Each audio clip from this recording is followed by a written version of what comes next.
I wanted to make a quick video today to update some people on what's going on with the standoff here in Oregon between the Bundy family and their supporters and the FBI and the local authorities.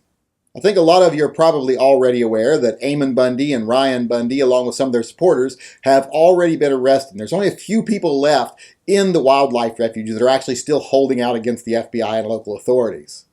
Now, in the course of arresting the Bundys, one of the supporters was killed. LaVoy Finicum, I hope I'm saying his name right, was shot by FBI agents and killed on the scene. Well, there's two very specific things about this whole encounter and this whole standoff that I want to address today.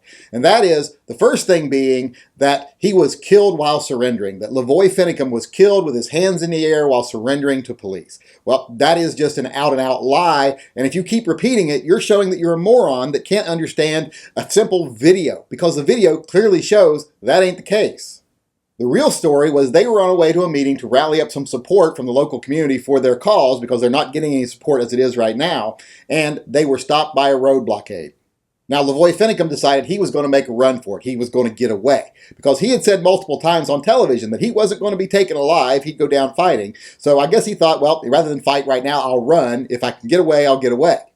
In the course of trying to get away, he ran into another roadblock, had to try to run off the road to get around them, hit a snowbank, and became stranded. In doing so, he actually hit a federal agent, actually knocked him down into the snow, and then got out of his vehicle.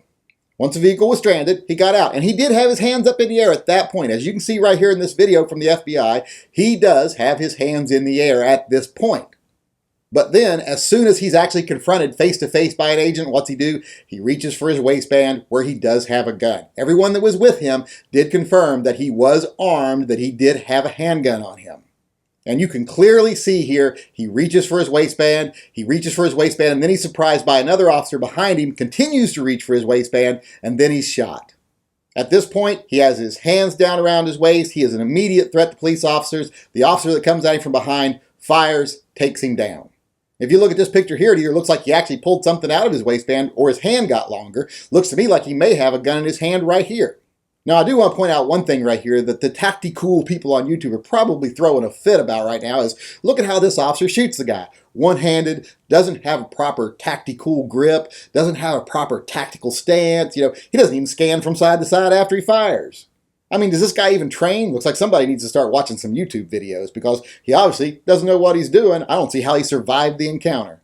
But as you can clearly see here, LaVoy Finicum was not shot while surrendering. LaVoy Finicum was shot while doing something stupid.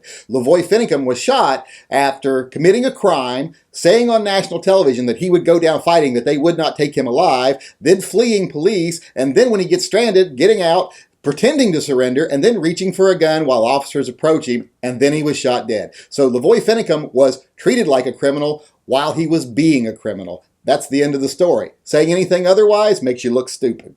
He's not a martyr, he's a fool. And as far as the larger scheme goes, whether his death had meaning, the death of a fool doesn't really mean much in the long run. Now, the other thing I want to address about this situation really quickly is this idea that the whole situation is racist. If these people were Islamic, or if they were black, or if they were Hispanic, they would have already burnt them out of there. That is bullshit. That's not even close to being true. There are lots of instances where the FBI has weighted out people of multi-nationalities, multi-races, etc. It depends on the circumstances. There are lots of instances where local authorities, etc. have let things run their course before overreacting. Race has nothing to do with it, it's circumstance. These people weren't threatening anyone. If they were holding hostages and threatening hostages or threatening to shoot people or something like that, they would have been acted on much quicker.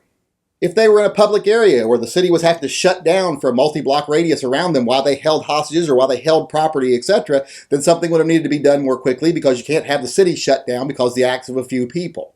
They were in a populated area where there was a risk of people that live nearby being harmed by crossfire if something did happen. Well, yeah, they'd be taken down quicker regardless of their race. There's plenty of examples through history of the FBI and local authorities storming white people when they present a threat to other people or a threat to business as usual in a city or a populated area. In this situation, they were in a building in the middle of nowhere where there were no innocent bystanders, where they were immediate threat to no one, and no one really felt an immediate need to do anything about them. The best thing to do was just wait them out. It wouldn't matter what their skin color was, what their nationality was, whatever. Those were the circumstances of this case, and there was no immediate need to move on them. If there had been an immediate need to move on them, they would have moved on them, white, black, Muslim, whatever they were.